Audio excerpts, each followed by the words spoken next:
ঠিক 15 দিন পরে পূর্ণিমা রাতে, রাত তখন প্রায় ঠিক 12টা। স্টেশন মাস্টার একা স্টেশনে বসে রয়েছে। হঠাৎ করে গভীর অন্ধকার থেকে বেরিয়ে এলো 15 বছর আগে ট্রেন দুর্ঘটনায় ঘটে যাওয়া সেই লোকটি। স্টেশনের দিকে এগিয়ে আসছে। স্টেশন মাস্টার লোকটার দিকে তাকিয়ে রইল। কিছুক্ষণ যাওয়ার পর অন্ধকারে লোকটা হারিয়ে গেল। স্টেশন মাস্টার তা দেখে অবাক।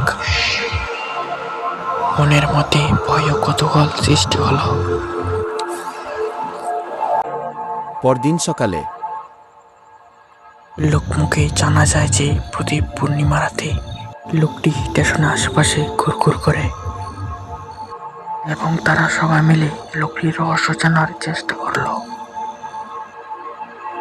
সেদিন রাতে লোকটি আবার ঠিক 12টায় স্টেশনে এলো এবং স্টেশন মাস্টারকে জিজ্ঞাসা করলো, আপনি আমার পরিচয় জানতে চেয়েছেন? উত্তরে স্টেশন মাস্টার বললেন, হ্যাঁ। কেন? এই যে আপনি এত রাত করে স্টেশনে আসেন, এই জন্য আপনার পরিচয় জানতে চেয়েছিলাম। আমি তো এখানে আসি, আমার বাড়ি এখানে, কিন্তু আমি তো কাউকে বিরক্ত করি না।